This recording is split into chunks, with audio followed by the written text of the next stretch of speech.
Bismillahirrahmanirrahim. Është befasuese madhështia e Mekës si qytet dhe e hapësirave përreth Qabes së mëndshme, që sa herë na mundëson Allah Azza wa Jall për me ardhe me vizitu, kuptojmë sekretet e përzgjedhjes së këtij vendi për të qenë qyteti ku Zoti i Gjithësisë bërzgjodhi të ndërtohej faltoria e parë mi faqen e dheut. Për këtë urdhën në Kur'anin familjar që inna awwala baytin wudi'a lin-nas, vend adhurimi i parë që u ndërtua për njerëzit është ai që u ndërtua në qytetin e Bekës.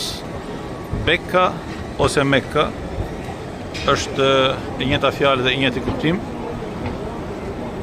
Një tërheqje vëmendje nëpërmjet të cilit Zoti i Gjithësisë nafton për ta dashur, për ta respektuar, për ta nderuar dhe për të medituar rreth madhështisë së këtij vendi. Imagjinoni, dhe këtë kemi përmend disa herë, pavarësisht faktit se sa është zmadhu ky vend dhe sa është përhap drita dhe madhështia e tij gjithandaj në përbot.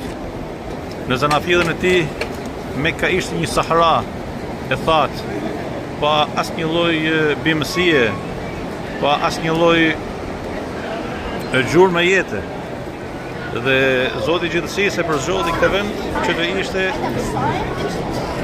piketa e fillimit të faltores së parë me faqen e dheut. Në tefsirin e tij Imam Razi e përmend këtë fakt më së miri dhe thotë se Qabja e mëndshme është vend adhurimi, urdhëruesi i së cilës është mbreti i gjithësisë, pra krijuesi i gjithësisë. Inxhinieri i saj është Hazreti Xhibrili alayhis salam, ndërtuesi i saj është Hazreti Ibrahimi alayhis salam dhe nxënësi i tij apo ndihmësi i tij i biri Ismaili alayhis salam. Dhe më thënë, kur i mendojmë këto detaje, e kuptojmë se sa qytet i madh e sa gjurmë e madhe është Qabja e mëndshme. E pastaj kur vim her pas here dhe shohim se subhanallah sa i madh është numri i vizitorëve. Dhe më thënë, si nuk ndodh njëherë që të shohim që nuk ka njerëz në këtë vend, që hapësirat përreth Qabes të jenë bosh. E diçka tjetër, si nuk ndodh njëherë që të mos gjejmë gjurmë pune. Dhe më thënë, ka vite, dekada, dhe Qabja e mëndshme akoma nuk është përfunduar. Çfarë do të thotë? Do të thotë se autoritetet e vendit, ata që Allah Azza wa Jall i ka mundësuar të jenë përgjegjës për mirëmbajtjen edhe sigurinë edhe administrimin e kësaj faltore të shenjtë, e kanë për llogarit dhe e dinë shumë mirë se numri i njerëzve që e frekuentojnë këtë vend të shenjtë sa vjen dhe rritet. E që do të thotë se përgjegjësia për t'i shërbyer të gjithë këtyre njerëzve është shumë e madhe. E që do të thotë se ditë pas dite, e vit pas viti, e dekadë pas dekade, punimet vazhdojnë dhe Qabja e mëndshme zgjanohet. Dhe ja shifeni vetë, numri i njerëzve shtohet. Dhe pyetja është, çfarë ndodh me këta njerëz? Pyetja është, ç'a është kështu me këta njerëz? Do të thënë, përtej propagandave të dendura kundër islamit dhe muslimanëve, ti sheh se xhamit anë botës janë të imbushura me njerëz që e dinë shumë mirë se premtimi i Allahut është hak dhe fjala e tij është hak.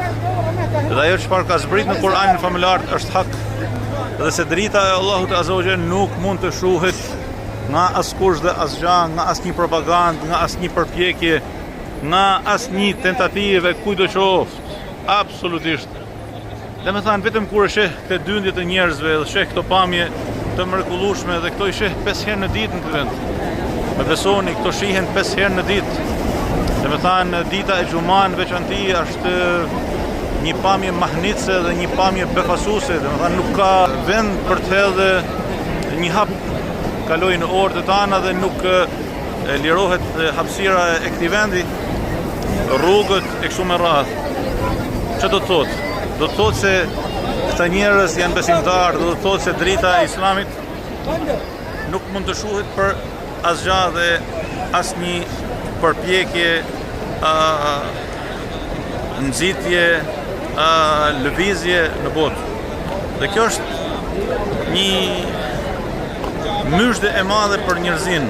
Domethënë fakti që njerëzit afrohen me Islamin është si harish i madh për botën, sepse afrohen me vlerat më të larta të njerëzillekut, të dashurisë së njeriu për vllain e tij njeri, afrohen me kuptimet më të larta të paqes, të solidaritetit, të mirëkuptimit mesin e njerëzve, të harmonisë në mesin e popujve, kulturave, besimeve, ashtu siç Kurani urdhëron dhe ashtu siç pejgamberi alayhi salatu wasalam praktikoi dhe ashtu siç muslimanët kanë bërë për gjatë gjithë rrjedhave të historisë njerëzore. Atje në fund është çapja e madhëshme, të cilën e mësojnë çdo ditë qindra mijëra, e të cilën e vizitojnë çdo vit miliona e miliona. Mjafton ky fakt për të dashur, për të afruar e për studiu rreth vërtetësive që na lidhin me sekretet hyjnore, mbi të cilat është ndërtuar kjo faltore e shtrenjtë dhe e shehtë. E pastaj me shku pas dritës së Zotit, i qetë, i lumtur dhe krenar. Nga hapësirat e çapës së mallnueshme, lutem për gjithë secilin për jush, Allahu ju dashur dhe beqatoft. Wassalamu alaikum wa rahmatullahi ta'ala wa barakatuh.